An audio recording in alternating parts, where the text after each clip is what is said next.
بسم اللہ الرحمن الرحیم۔ السلام علیکم۔ سید ابو العلا مودودی نے کس کے کہنے پر اپنی مشہور کتاب الجہاد فی الاسلام لکھی؟ علامہ اقبال نے ان کی یہ کتاب پڑھنے کے بعد اس پر کیا رائے دی؟ مودودی صاحب نے پاکستان بنانے کی مخالفت کیوں کی؟ پاکستان آنے کے بعد مولانا کو جیل کیوں جانا پڑا اور ان کو کس جرم میں فوجی عدالت نے سزائے موت سنائی؟ لاہور ایک جلسے میں تقریر کے دوران مولانا پر کس نے قاتلانہ حملہ کیا اور اس حملے میں ان کی جان کیسے بچی؟ سعودی عرب اور بنگلہ دیش نے مودودی کے لٹریچر پر پابندی کیوں لگا رکھی ہے؟ ان پر کفر کے فتوے کیوں لگائے؟ ان کا خاندان مودودیہ کی وہ شاخ جس سے مولانا سید ابو العلا مودودی کا تعلق ہے، وہ 15ویں عیسوی صدی میں افغانستان سے بلوچستان میں داخل ہوئے اور پھر بلوچستان سے ہندوستان آئے۔ اس شاخ سے جو پہلا شخص ہندوستان میں داخل ہوا اس کا نام شاہ ابو العلا جعفر مودودی تھا۔ سید ابو العلا مودودی کے نام میں ابو العلا انہی کے نام سے منسوب ہے۔ مولانا مودودی کے والد کا نام سید احمد حسن تھا۔ مولانا مودودی کی والدہ رقیہ بیگم کا تعلق دہلی سے تھا۔ سید احمد حسن کے 4 بیٹے ابو القاسم، ابو محمد، ابو الخیر، ابو العلا تھے۔ آپ کا گھرانہ ایک مکمل مذہبی گھرانہ تھا۔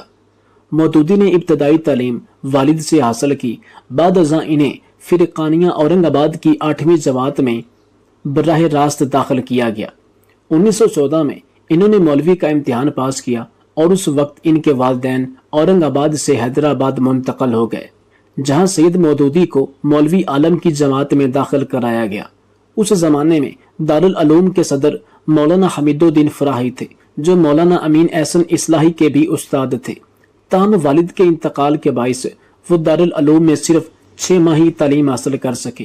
والد کی وفات کے بعد مولانا نے قلم کے ذریعے اپنے خیالات کو لوگوں تک پہنچانے اور اسی کو ذریعہ معاش بنانے کا ارادہ کر لیا۔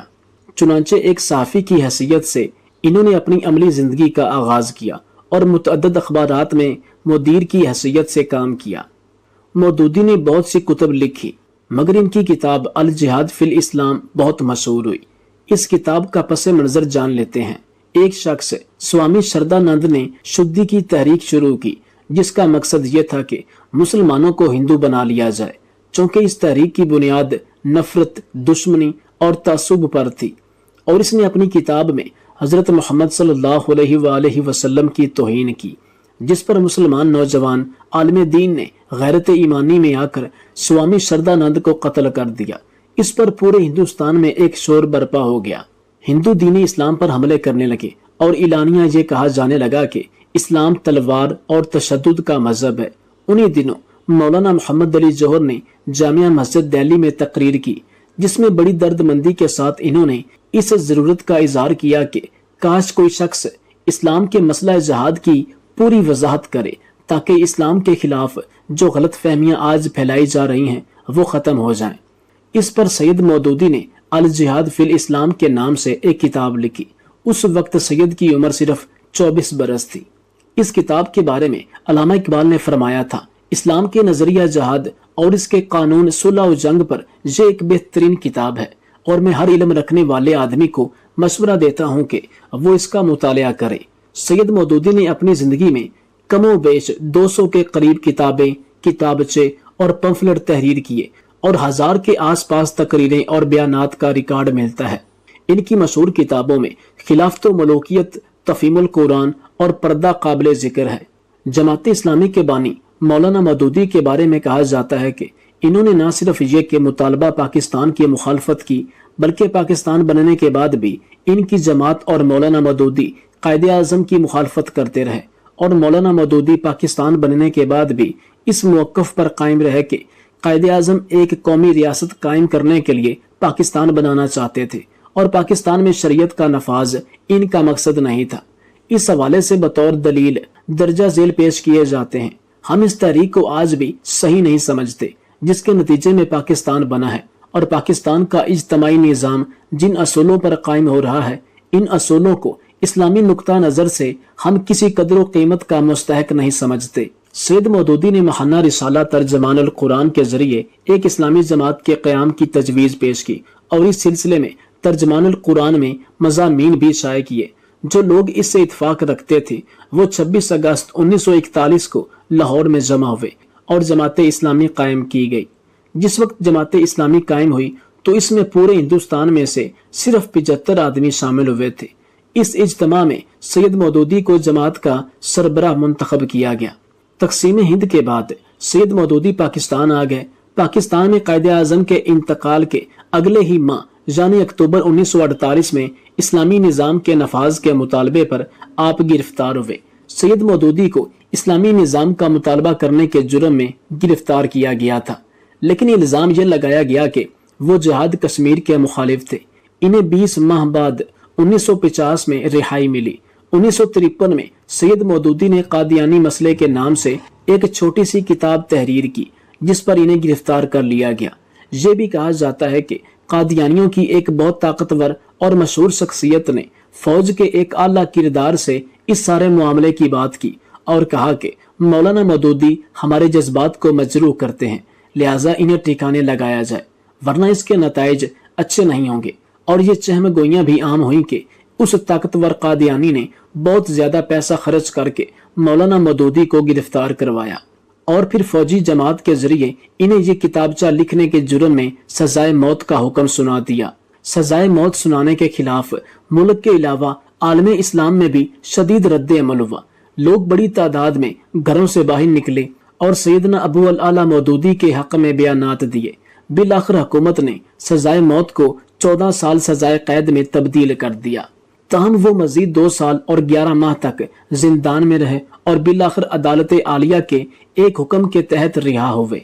1958 में मार्शल लॉ के नफाज की सख्त मुखालफत करने के बाद उस वक्त के सदर अयूब खान ने सैयद मौदूदी की किताब ज़ब्त विलादत को जब्त कर लिया और अयूबी दौर में ही फितना इनकार हदीस ने सर उठाया और हुकूमती सरपरस्ती में ऐसा तबका सामने आया जिसका कहना था कि इस्लाम में हदीस की कोई हैसियत नहीं।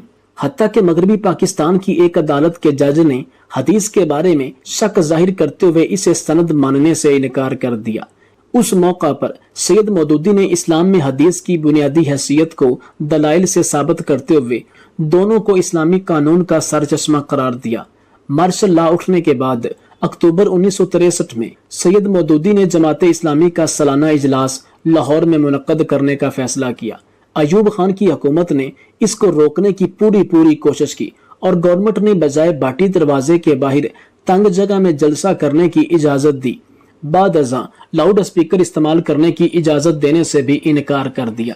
25 अक्टूबर को जलसा हुआ। सैयद मौदूदी ने तकरीर शुरू हुई की थी कि जलसा गाह में मौजूद नामालूम अफराद ने फायरिंग शुरू कर दी, जिससे जमात इस्लामी का एक कारकुन जाँ बहक हो गया। तहम मौदूदी बच गए। अयूब खान ने 6 जनवरी 1964 को जमात इस्लामी को खिलाफ कानून करार दे दिया। सैयद मौदूदी जमात इस्लामी के 65 रहनुमाओं को गिरफ्तार करके कैद खानों में डाल दिया गया। इस कैद का दुरानिया 9 माह रहा, जिसके बाद इन्हें अदालत उज़्मा के फैसले पर रिहा कर दिया गया। मौलाना की वफात 22 सितंबर 1979 को हुई।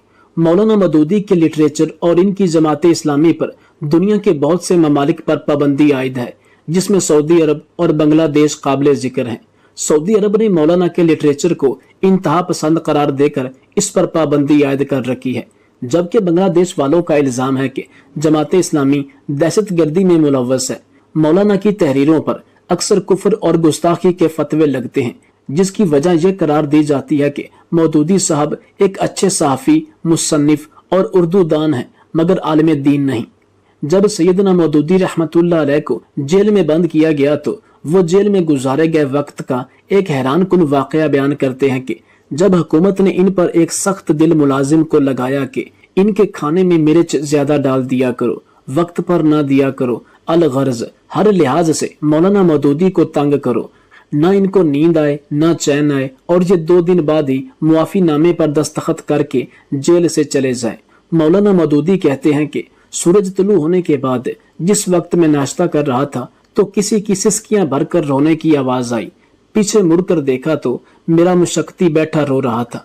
मौदूदी की बेटी सैयदा हुमैरा मौदूदी अपनी याददाश्तों के हवाले से लिखती हैं, अब्बा जान ने अपनी जेल यात्रा के हवाले से हमें बताया, जब मुझे लाहौर से मुल्तान जेल ले जाया गया तो दोपहर का वक्त था। जो कमरा दिया गया उसमें छत का पंखा नहीं था और नलके की जगह हैंड पंप था। ये ए क्लास कैदी का क्वार्टर था। सी क्लास का एक मुशक्कती कैदी मुलाजम दिया गया था जो बैठा इंतजार कर रहा था। तकरीबन 40 साल का खूब तनोमंद आदमी था। पहले तो इसने मुझको गौर से देखा और फिर यकदम उठ खड़ा हुआ। जल्दी जल्दी सामान संभाला, हैंड पंप चलाकर गुस्ल खाने में पानी रखा और कहने लगा, मियाँ जी नहा लीजिए। मैं गुस्ल खाने से निकला तो देखा कि पूरे कमरे में रेत बिछी हुई है और इस पर पानी छिड़क कर चारपाई बिछाकर इस पर बिस्तर कर दिया गया। मैंने पूछा, पहले तो इस कमरे में रेत नहीं थी, ये क्यों बिछाई है? तो वो कहने लगा, गर्मी बहुत है, रेत बिछाने के बाद अब इसके ऊपर पानी डाला है ताकि कमरा ठंडा रहे और आप दोपहर को आराम कर सकें। जितनी देर में मैंने जोहर की नमाज पढ़ी उतनी देर में उसने खाना तैयार कर लिया और बड़े सलीके से लाकर मेरे सामने रखा। साथ में बड़ी माजरत करता रहा कि मुझे आपके ज़ौक के मुतालिक कुछ पता नहीं है, बस जल्दी में जो हो सका कर लिया है। फिर इस मुशक्कती ने ये चीज नोट कर ली कि मैं किस वक्त कौन सी दवा खाता हूँ। इसके बाद वो नाश्ते की, दोपहर के वक्त खाने की और रात को खाने की सही सही दवाइयां सामने रख देता। कभी ये कहने की जरूरत पेश नहीं आई कि तुमने सुबह के वक्त की दवा नहीं रखी। अब्बा जान ने बताया, उसने जेल में मेरी ऐसे खिदमत की और इस मोहब्बत से खिदमत की कि मैं हैरान रह जाता था। एक दिन उस मुशक्कती ने मुझको ये बताया, जब इस क्वार्टर में मेरी ड्यूटी लगाई गई थी तो मुझे बताया गया था कि एक निहायत खतरनाक कैदी आ रहा है जिसने हुकूमत को सख्त परेशान कर रखा है। बस इसको राह रास्त पर लाना है। इसको इतना तंग करो कि खामोशी से मुआफी नामे पर दस्तखत कर दे और हुकूमत जो शरायत मनवाना चाहे मान ले। बस तुम्हारा काम इसे हर तरह से तंग करना है। खाना इतना बदमजा पकाना है कि जुबान पर ना रखा जाए। बस जी, मैं क्वार्टर में बैठा आपका इंतजार कर रहा था और सोच रहा था कि जरा देखूं तो सही कि आज कैसे शख्स से पाला पड़ता है। आखिर मैं भी जुराइम पेशा आदमी हूँ, किसी से कम तो नहीं हूँ। फिर जब आप अंदर आए तो मैं आपको देखकर बस सोचता ही रहा कि भला आप जैसे शख्स से भी किसी के लिए कोई खतरा हो सकता है। मियाँ जी, आपको देखते ही पहली नजर में आपकी मोहब्बत ने मेरे दिल में घर कर लिया। फिर एक रोज सुप्रीडेंट जेल में आया और पूछा, कोई शिकायत हो तो बताएं। मैंने कहा, मुझे तो कोई शिकायत नहीं है, मैं बिल्कुल आराम से हूँ। सुप्रीडेंट जेल दूसरे तीसरे दिन आते रहे और यही सवाल पूछते रहे। आखिर एक रोज पूछ ही लिया कि आप या तो तकल्लुफन ये कह रहे हैं या फिर सही बात नहीं बता रहे। मैंने कहा, भाई अगर कभी कोई तकलीफ हुई तो बिला झिझक आपको बता दूंगा, फिलहाल कोई तकलीफ नहीं है। इस पर सुप्रीडेंट जेल ने कहा, फलां फलां लीडर और सियासतदान हजरात इसी जेल के इसी क्वार्टर में 3 दिन में मुआफी नामे पर दस्तखत करके चले गए थे। ये मुआफी नामे हुकूमत की फाइलों में महफूज रहते हैं और जब ये हजरात जरा ज्यादा ही बढ़ बढ़ कर बोलते हैं, तकरीरें करते हैं और बयानात दागते हैं तो इनको सिर्फ एक इशारा काफी होता है कि आपका मुआफी नामा कल के अखबारात में छपवा दिया जाएगा। बस इतना सुनते ही इनको सांप सूंघ जाता है और एक साहब तो 2 ही दिन में रो रो कर मुआफियां मांग कर यहाँ से चले गए। आप किस किस्म के आदमी हैं कि आप बड़े खुश बैठे नजर आ रहे हैं और कहते हैं कि मैं बिल्कुल आराम से हूँ। पर मैंने उन्हें समझाया कि भाई, जब जिंदगी एक खास मकसद के हसूल के लिए गुजारी जाती है तो फिर ये गर्मी सर्दी या जेल की कोठड़ी जैसी मंजिलें बिल्कुल सानवी हैसियत अख्तियार कर लेती हैं। मैंने ये रास्ता खूब सोच समझ कर इख्तियार किया है। बरतरफ अंदेशा सूदो ज़िया है जिंदगी कि मैं जाती आराम और तकलीफ से बेनियाज हो चुका हूँ। सुप्रीडेंट साहब फिर कहने लगे, आखिर आप अपने 8 बच्चों को किस बात की सजा दे रहे हैं, उनके बारे में भी तो कुछ सोचिए। मैंने जवाब दिया, उनको तो मैं अल्लाह ताला के सपुर्द कर आया हूँ, अब वो जाने और बच्चे जाने, उनकी तरफ से मैं बिल्कुल फिक्रमंद नहीं हूँ। ये सुनकर सुप्रीडेंट साहब मायूस होकर चले गए। मुआफी नामे पर दस्तखत कराने की कोशिशें नाकाम हो गईं। फिर अब्बा जान ने बताया, जब मैं तफहीमुल कुरान लिखने में मसरूफ होता था या जब मैं नमाज पढ़ रहा होता था तो मुझे महसूस होता कि वो मुशक्कती कैदी मुलाजम टिकटिकी लगा मुझे देखता रहता है। कुछ अरसे बाद बकरा ईद आ गई। इत्तेफाक से जो राशन जेल से दिया जाता था वो खत्म हो चुका था और मजीद राशन अभी पहुंचा नहीं था कि ईद की छुट्टियां शुरू हो गईं। यहाँ तक कि ईद की सुबह को राशन बिल्कुल खत्म हो चुका था। वो सख्त परेशान था कि राशन पहुंचा नहीं, अब आपको नाश्ता कैसे दूं। यहाँ तक बात करते करते उसके मुंह से जेल इंतजामिया के लिए एक दो मुगल्लजात निकल चुकी थी। मैंने उसे कहा, रात को जो चने की दाल और रोटी बची थी वही गर्म करके ले आओ। वो कहने लगा, वो तो मैं आपको कभी नहीं दूंगा, भला ईद के दिन भी कोई रात की बासी दाल रोटी खाता है। मैंने इसे समझाया, भाई मेरी फिक्र ना करो, मैं बड़ी खुशी से दाल रोटी खा लूंगा। चूंकि अब्बा जान सुबह 8 बजे नाश्ता करने के आदी थे और अपने मामूलात में वक्त के सख्त पाबंद थे, इसलिए इन्होंने आराम से दाल रोटी का नाश्ता कर लिया। यहाँ पर दादी अम्मा की तरबियत रंग ला रही थी, जो इन्हें कभी सोने का निवाला खिलाती थी और कभी चटनी रोटी। जिस वक्त मैं नाश्ता कर रहा था तो किसी के सिसकियां भरकर रोने की आवाज आई।